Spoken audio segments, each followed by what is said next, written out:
Hey guys, this is Michael with Crash Course Code, and this is going to be the 25th video in this Java programming series. In this video, we're going to cover something called the toString method that you can use in Java. So let's say we have, an array here. We're going to create this array, and it's going to be an array of just 3 elements. It's going to be something pretty simple here. So we're going to say new int the size of 3. We're going to set these values. So array at 0 is going to be 5. Array at 1 is going to be 7. Array at 2 is going to be 10. So now let's say after we have this array, we want to view all the values within that array. So we can do what we did before. We can loop over every single value and print it out within the array, or you can use something called the toString method. So to use this, we need to use this on arrays specifically, we need to import a class called arrays within the Java framework. So we're going to say import java.util.arrays.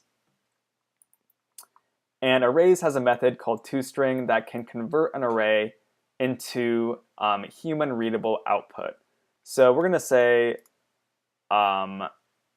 arrays.toString, and remember this arrays right here is just a class we're using from the Java framework. So arrays.toString array. And I'm going to call this actually my array, just so you guys don't get confused. Lowercase array is not a keyword or anything like that.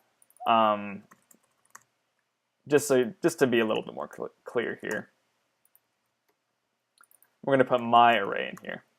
So we're going to run this, and you're going to see that there's going to be no output. Remember that we have to actually do something with this as of now. This string is just chilling on this line as I've kind of gone over a few times. So we actually have to print this out. So we're going to say system.out.println arrays.toString my array.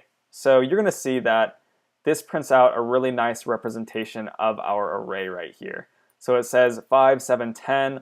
All in order, and this is just a quick way of visualizing arrays. This does not work with multi-dimensional arrays unless you go through the rows and do the toString method on each row. But you guys are probably going to be using just single dimensional arrays anyways, so this should be good for that.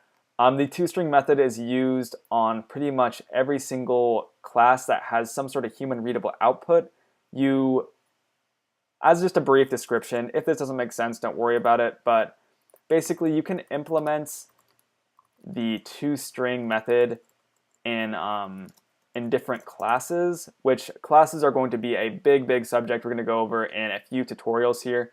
But the toString method is just a method that returns a string, as you can see here, that's going to return the human readable output of whatever class you're working with. So if that doesn't make sense, don't worry about it. But basically, the toString method is used for making something human readable, and that's the really big takeaway from this video. So that's really going to be it. Thank you guys for watching, and I'll see you guys in the next video.